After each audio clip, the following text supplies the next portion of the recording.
My first question, Christmas Day, what are the players doing? That's a good question. We're getting them in today, tomorrow, Christmas Day. They're having off with their families, but then we're going to get them in early to do prep for the Bolton game. So I think the balance of it's the right thing to do. Obviously, if they were away, it's different, but yeah, they're having the day off with their families, which I think is important. You've got a bit of an extra break compared to Bolton, who don't play until this afternoon. Is that going to be an advantage, you feel? Yeah, a little bit, maybe. We would prefer it that way round. Not enough, though, I don't think, to make a big difference. If you look at it, they had 2 weeks break in the international break, we didn't, so we're still sort of, game to game. So I think it probably evens itself out a little bit.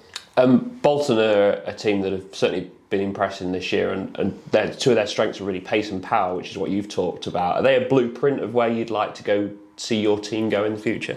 I think they're really good. Yeah, I think they're really good. I know they've been building something for 2 or 3 years, really, from coming up from League Two and dominating, and then coming into League One, and the way they play is, like you say, pace, power, but with quality. I think they've hit a little bit of a dip in the last 2 games, but I think they're definitely going to be up there for automatic, and they can really hurt you when they're on it. And lots of different options as well to choose from, especially in attacking areas.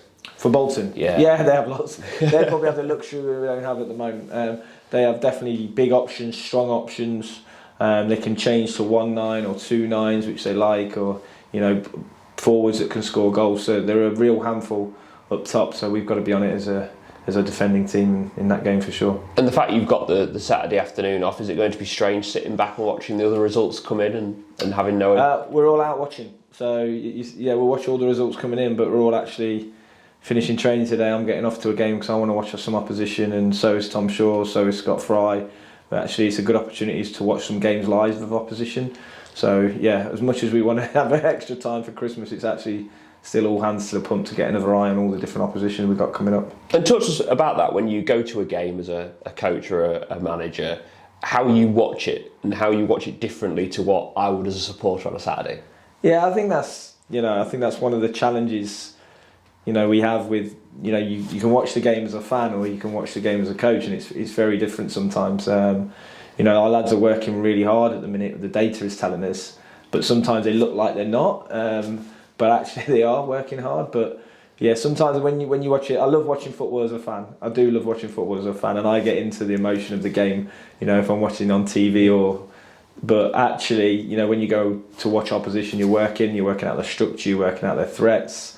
But it's always better to see a team live because you've got all the clips in the world. But I like to watch them live if I can do. And you usually get that bird's eye view, which again you don't tend to get when you pitch side, do you? Yeah, correct. And again, we get it through an iPad on the bench, so we get a bird's eye view, but it's not the same. It's not the same because you don't get the full picture of what's happening. So when we can, we try and get out to see games live, and it's not really to enjoy the game; it's more to prepare for the next game.